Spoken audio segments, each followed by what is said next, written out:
Just over 100 days into the new administration, we're taking a broad look at what's been accomplished already and what else might be coming. White House correspondent Laura Barone Lopez is back now with more on the impact of Project 2025. Many of the policies enacted by the Trump administration with lightning speed in these first 100 days were initially laid out 2 years ago in a document called Project 2025 by the Conservative Heritage Foundation. Atlantic staff writer David Graham's new book, The Project, details the origins of Project 2025 and its sweeping goals to reshape American culture by expanding the president's control over policies on gender and immigration to the economy and the environment. David, welcome to the News Hour. Thank you for having me. Many people by now have likely heard of Project 2025, but they may not know its origin story. Can you tell us a bit about where it came from? Yeah, in early 2022, the Heritage Foundation's president charged Paul Dams, a former Trump administration staffer, with putting together a group of thinkers from across the Trump-friendly right to produce basically a platform for Trump or an agenda for Trump or the next Republican president, whoever that would be. And it would include both policy ideas, ways to implement them, vetting of staffers who could serve in that administration and be trained ahead of time, and then a kind of playbook for the first 100 days so that the president could hit the ground running with a really effective rollout of policies. During the campaign, however, President Trump repeatedly said that he didn't know anything about Project 2025, didn't know the people behind it. But how many of Project 2025's proposals have already been put into effect by the president? It's hard to quantify exactly because it's such a range of ideas, but there have been dozens of executive orders that directly echo what's in Project 2025. Many people involved in the project have entered the administration, and in general, the whole approach of reducing the federal bureaucracy, seizing power for the executive branch. This comes straight from Project 2025. Reshaping American culture is if not the central objective of Project 2025. And you write that Project 2025 envisions an America where abortion is strictly illegal, sex is closely policed, public schools don't exist, and justice is harsh, all in accordance with fundamentalist Christian principles. Who is prioritized in that vision? The priority really is on men as breadwinners. They see women raising children as being the highest calling for them. And they see the Christian heritage of the United States as being essential and something that needs to be brought to the fore.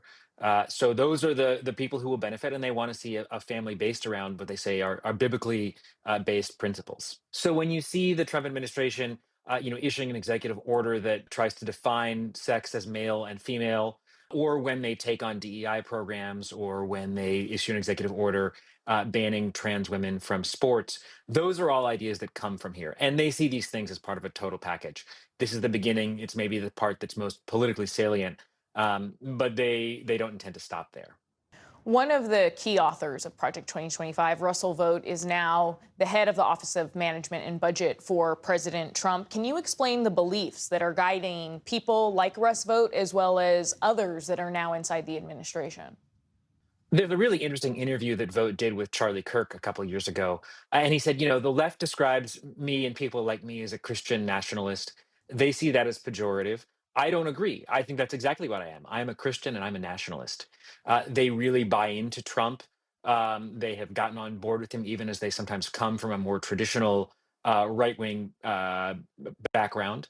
And they see this Christian society and the Christian founding of the country as they see it as important and slipping away from them in front of their eyes. They want to stop that.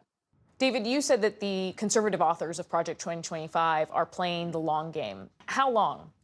This is a question of decades. For them, I think the Trump administration is a little bit of a vessel, but they want to change the structure of society, and they want to change the structure of the government. They're looking back to rollback precedents from the Great Society in the 60s, from the New Deal in the 1930s, and even to the foundation of the civil service in the 1880s.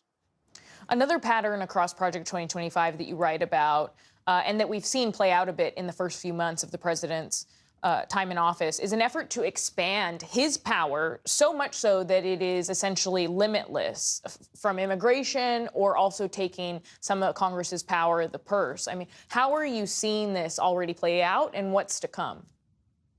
They see the executive branch as being rightly controlled entirely by the president.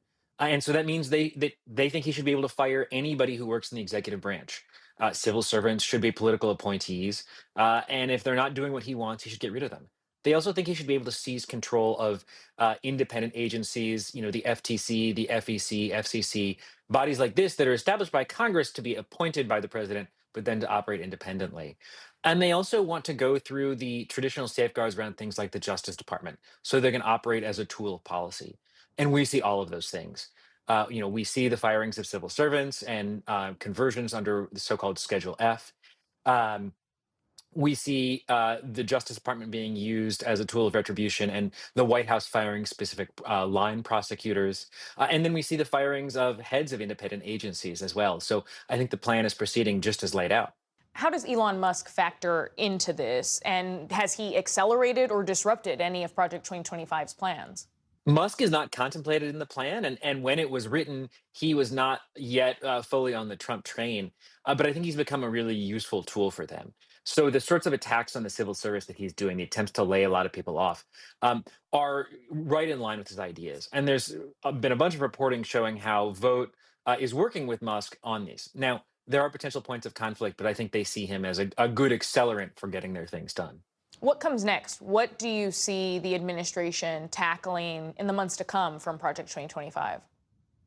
They've been slowed down a little bit on executive branch changes, I think, is particularly in the civil service. But we're going to see continued attempts to close departments like the Department of Education.